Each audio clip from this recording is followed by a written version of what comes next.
Hello friends, welcome back to my channel. मैं शालिनी अपने channel online study with Shalini में आप लोग का स्वागत करती हूं। तो मैं आज आप लोगों के लिए एक नया वीडियो लेके आई हूं जिसमें मैं आप लोगों को आज टीजीटी 2022 मैथ का सिलेबस बताऊंगी। और टीजीटी का जो है फॉर्म आपका आया था और फिलअप भी हो चुका है और अपडेट भी उसकी ख़त्म हो गई है। तो अब सब लोग सिर्फ एग्ज़ाम की तैयारी कर रहे हैं।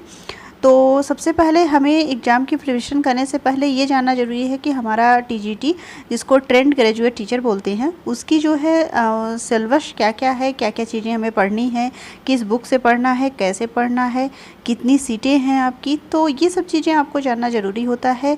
और ये भी जानना ज़रूरी होता है कि कितने नंबर का प्रश्न है, आपको कितनी कट ऑफ आपकी रह सकती है, कितना आपको पाना है, या कितने घंटे का पेपर है। तो बहुत सी ज़रूरी चीज़ें होती हैं जो आपको जाननी होती हैं। बहुत लोग ऐसे होंगे जो टीजीटी का पेपर कई बार दे चुके होंगे, लेकिन बहुत लोग ऐसे भी होंगे जो इस बार जो है पहली बार टीजीटी का पेपर 2022 में देंगे। आपके 2021 में भी पीजीटी की वैकेंसी आई थी और उसका जो है जो भी था वैकेंसी, उसमें जो सीटें थी सब क्लियर हो चुकी हैं। अब ये आपकी न्यू वैकेंसी आई थी और इसका जो है फॉर्म भी भरा जा चुका है। तो अब सब लोग एग्ज़ाम की प्रिपरेशन कर रहे हैं। तो मैं आप लोगों को टीजीटी मैथ का जो है सिलेबस बताऊंगी आज। तो सबसे पहले हम जान लेते हैं कि टीजीटी में जो है आपके पद कितने हैं इस बार। तो टीजीटी मैथ में आपके बालक वर्ग में 508 सीटें हैं और बालिका वर्ग में सिर्फ 25 सीट हैं। कितनी है? 25 सीट। बालक वर्ग में आपकी 508 है, लेकिन बालिका वर्ग में सिर्फ 25 सीटें हैं इस बार। और आपको ये भी पता होगा कि पिछली बार ही जो है एक नियमावली में संशोधन किया गया था कि अगर आप बालिका हैं तो आप बालक वर्ग में भी अप्लाई कर सकती हैं। बालिका है तो बालिका वर्ग में भी और बालक वर्ग में भी आप जो है फॉर्म फिलअप कर सकती हैं।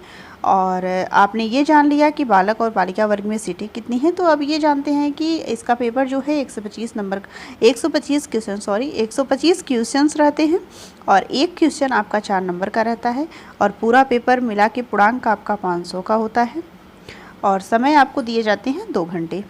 तो ये कुछ चीज़ें हुई जो आपको जानना ज़रूरी था। समय आपको 2 घंटे मिलेंगे, एक क्वेश्चन पे आपके 4 अंक रहेंगे, 125 क्वेश्चन आपको अटेम्प्ट करना है और 500 नंबर आपका पूर्णांक रहेगा। और सीटें पिछली बार आपकी जो 2021 में वैकेंसी आई थी उसमें सीटें बहुत ज़्यादा थी, लेकिन इस बार सीटें सीमित हैं, उतनी नहीं हैं। लेकिन मेहनत करिए, सिलेक्शन आपका भी हो सकता है। तो तैयारी आप जारी रखिए। और रही बात नेगेटिव मार्किंग की, तो आपके टीजीटी पीजीटी में नेगेटिव मार्किंग नहीं है और ना ही आपको इंटरव्यू देना है, ना ही आपको मेंस देना है। बस एक ही पेपर आपका होगा 500 नंबर का, जो आप दे के अगर आप पास हो जाते हैं, कट ऑफ में आ जाते हैं, तो आपकी नौकरी पक्की है। और आपका लगभग कट ऑफ की बात करें तो अगर आप जो है 70% क्वेश्चन अगर सही करते हैं तो आपके होने के चांसेस ज़्यादा रहते हैं, 90% हो जाते हैं। क्योंकि पिछली बार का भी कट ऑफ कुछ जो है इसी तरह का था, जनरल का भी और उससे नीचे 65-70 के आसपास परसेंटेज। तो अगर आप अच्छे से तैयारी करते हैं तो आपका सिलेक्शन ज़रूर होगा। और सबसे पहले ज़रूरी होता है कि हम अगर टीजीटी पीजीटी की तैयारी कर रहे हैं तो हमें जानना ज़रूरी होता है कि हम कौन सी बुक से अध्ययन करें। तो जहाँ तक मैंने पेपर का एनालिसिस किया है, आपके 2016 का पेपर हो चाहे 2021 का पेपर या उसके पहले के जो पेपर हो, मैंने सब पेपर का एनालिसिस करने के बाद ये देखा है कि ज़्यादातर आपके 70 से 75% तक क्वेश्चन आपके 9th 10th 11th 12th के सिलेबस से रहते हैं। यूपी बोर्ड की बुक हो या एनसीईआरटी की बुक हो, लगभग क्वेश्चन आपके जो है यूपी बोर्ड के 9 से लेकर 12 तक की बुक से रहते हैं। और कुछ आपका 20 से 25% आपके बीएससी से भी क्वेश्चन पूछे जाते हैं। तो लगभग मिला के अगर आप 12th तक की तैयारी अच्छे से कर लेते हैं और बीएससी की भी कर लेते हैं, प्रीवियस ईयर की ही, तो आपका जो है सिलेक्शन पक्का है। तो और कुछ हमारी बेसिक बुक भी है जो पब्लिकेशन की छपती हैं इसमें। तो उसमें अरिहंत की है, यूथ की है, घटना चक्र की है। तो एक आइडिया पेपर पिछले कैसे पूछे गए हैं वो जानने के लिए आप जो है यूथ की भी ले सकते हैं, घटना चक्र की भी बुक ले सकते हैं, अरिहंत की बुक ले सकते हैं। तो कोई भी आप ले सकते हैं। लेकिन अगर मैं सलाह देने की बात आप करेंगे कि मैं आपको किस बुक की सलाह दूं, तो मैं आपको सलाह दूंगी कि आप यूपी बोर्ड का जो है 12th तक का सिलेबस अच्छे से पढ़ लीजिए जो है। और बीएससी फर्स्ट ईयर का जो है जितनी बुकें हैं उसको अगर आप अच्छे से पढ़ लेते हैं, तो अगर आपने अच्छे से पढ़ा, मतलब अच्छे से पढ़ने का ये मतलब होता है कि 100% आपने उसको दिया, तो आपका सिलेक्शन पक्का है। तो ये तो जानकारी हो गई आपकी कि सीटें कितनी थी, कितने क्वेश्चन आपको करने हैं, कि एक क्वेश्चन का कितने नंबर रखा है, समय आपको 2 घंटे का दिया जाता है और निगेटिव मार्किंग नहीं है, ये भी जान लीजिए। और बुक भी आपने बता दी, बुक के बारे में भी आपने जान लिया। तो अब चलते हैं, शुरू करते हैं कि सिलेबस में क्या क्या चीज़ें हैं। और सिलेबस आप देखेंगे तो खुद ही जान जाएंगे कि ये सिलेबस आपका किस क्लास का है, कैसे है, तो सब चीज़ें जानेंगे। तो चलिए सिलेबस देखते हैं, लेट नहीं करेंगे।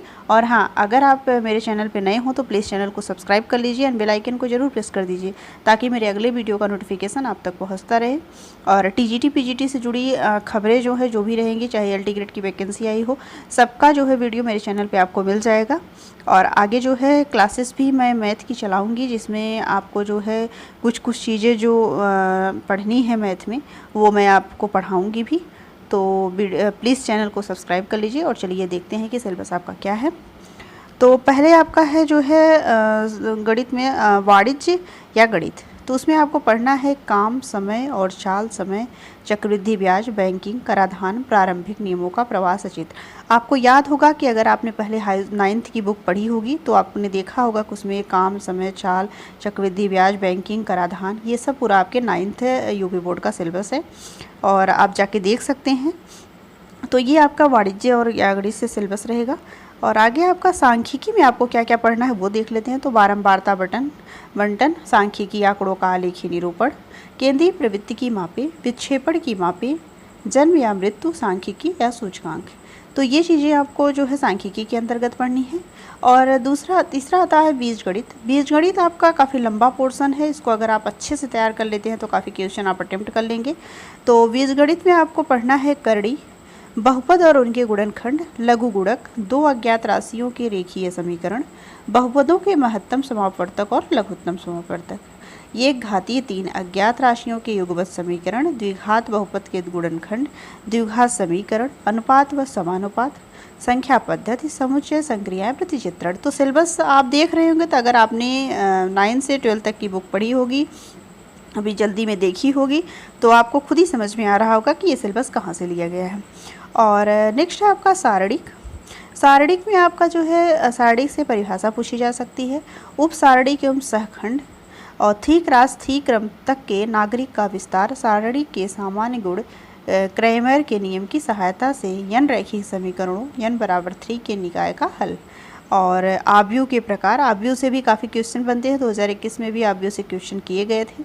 और 3 राशि क्रम तक के आव्यूहों का योग का गुणनफल, परिवर्तन आव्यूह सम्मित और विषय सम्मित आव्यूह का प्रतिलोम आव्यूह की सहायता से 3 अज्ञात राशियों के युगपत समीकरण का हल, समीकरण सिद्धांत, मूलों के सम्मित फलन, अंक गणितीय गुणोत्तर हरात्मक श्रेणियाँ तथा प्राकृतिक संख्याओं के वर्गों और घनों के पदों से बनी श्रेणी का योग, क्रमचय और संचय, द्विपद प्रमेय, चरघातांकी और लघुगणकी श्रेणी का योग।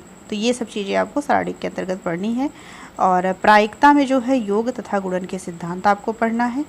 नेक्स्ट आपका समुच्चय का सिद्धांत आता है। समुच्चय का सिद्धांत भी आप लोग पढ़े होंगे, तो उसमें आपको समुच्चय, बीजगणित के नियम, तुल्यता जो है संबंध, प्रतिचित्रण, प्रतिचित्रणों का संयोजन, प्रतिलोम प्रतिचित्रण, पियानो की अवगृहित तथा आगमन अवगृहित के प्रयोग, आंशिक समूह और समूह समाकारिता, उपसमुच्चय द्वारा जनित उपसमूह, चक्रीय समूह, किसी अव्यय की कोटि, चक्रीय समूह के उपसमूह, सहसमुच्चय, वियोजन, लैंग्राज प्रमेय। इतनी चीज़ें आपको समुच्चय के अंतर्गत पढ़नी है, सिद्धांत। नेक्स्ट आपका आता है वास्तविक विश्लेषण। वास्तविक विश्लेषण जो है वास्तविक संख्याओं की अवगृहितियाँ, समुच्चयों की गणनीयता, दूरी, समष्टि, सामीप्य, विवृत समुच्चय, समृद्ध समुच्चय, व्युत्पन्न समुच्चय, सघन समुच्चय, परिपूर्ण समुच्चय, वोल्जेनो-विस्ट्रॉस प्रमेय सहित अन्य सामान्य प्रमेय। वास्तविक संख्याओं के अनुक्रम की सीमा, अधिकारी अनुक्रम, अपसारी अनुक्रम, परिबद्ध अनुक्रम, एकदिष्ट अनुक्रम, अभिसारी अनुक्रमों की संक्रियाएं, कोसी अनुक्रम, सीमा संबंधी कोसी प्रमेय और वास्तविक अनुक्रम की अभिसरिता पर कोसी सिद्धांत। सीमा व सातत्य, वास्तविक मान वाले फलनों की सीमा, वाम पक्ष और दक्षिण पक्ष सीमा, फलन का सातत्य, संतत फलनों की विशेषताएं, असातत्य और इसके प्रकार। तो ये वास्तविक विश्लेषण से आपका टॉपिक हो गया।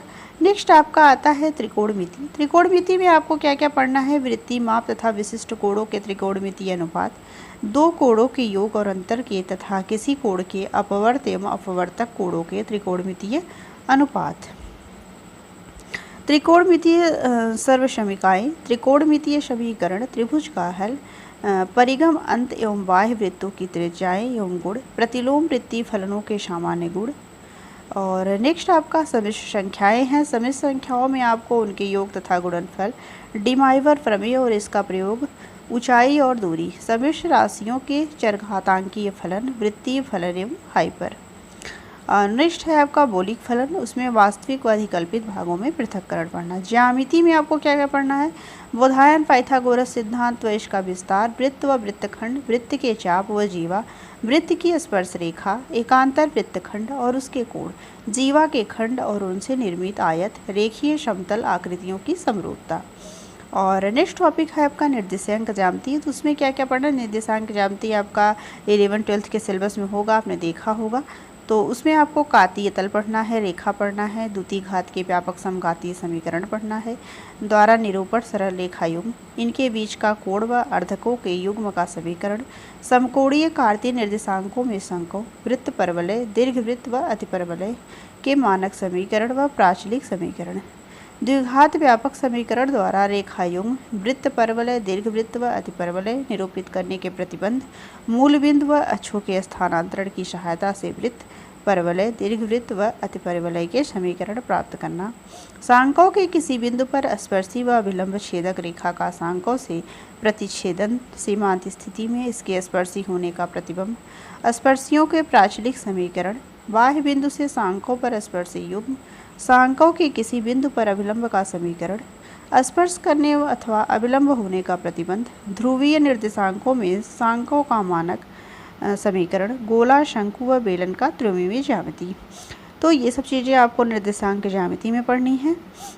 आगे चलते हैं, कलन अवकलन में देख लेते हैं।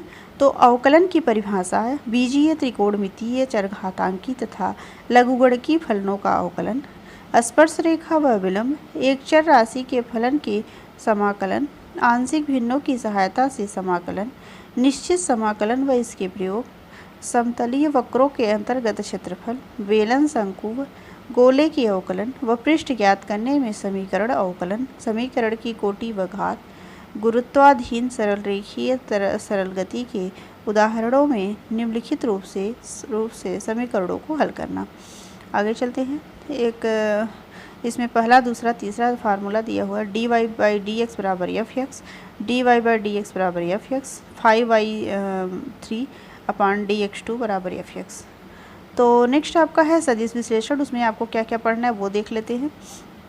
क्रमिक युग्म व क्रमिक त्रिक के रूप में स्थित सदिश, विस्थापन सदिश, मुक्त सदिश, इकाई सदिश, मापांक तथा दिक्कोज्या, बराबर सदिश, सदिशों के योग, बल, वेग व त्वरण का संयोजन, दो सदिशों का अंतर सापेक्ष वेग, दो सदिशों का अदिश व सदिश गुणन, कार्य की गणना, बल आघूर्ण व टार्क की गणना में इनका प्रयोग, सदिशों का त्रिगुणन, स्थिति विज्ञान में तीन बल लगे पिंडों का संतुलन, लामी का प्रमेय, त्रिभुज का नियम, त्रिकोणमितीय प्रमेय एवं दो समकोणीय बलों में नियोजन, संतुलन के सामान्य प्रतिबंध, गुरुत्व केंद्र।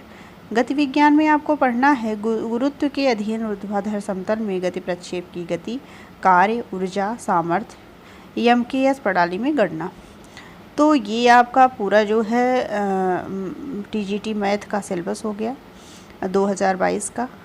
और फॉर्म जैसे कि आपने भर भी दिया होगा और फॉर्म की लास्ट डेट भी ख़त्म हो गई है।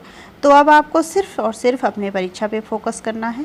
और एग्ज़ाम जो है आपका लगभग जो है अक्टूबर के फर्स्ट या सेकंड वीक में होने के चांसेस हैं। अभी कोई ऐसा नोटिफिकेशन नहीं आया है, लेकिन एक आंकड़ा है कि अक्टूबर में आपका पेपर होगा। तो आपके पास जो भी समय है उसमें आप तैयारी करते रहिए। और मैंने जो जो बेसिक चीज़ें थी वो आपको बता दी। तो अगर मेरी वीडियो आपको अच्छी लगी हो तो प्लीज़ वीडियो को लाइक करिए और चैनल को सब्सक्राइब करिए एंड बेल आइकन को ज़रूर प्रेस कर दीजिए ताकि मेरे अगले वीडियो का नोटिफिकेशन आप तक पहुंचता रहे। Thank you.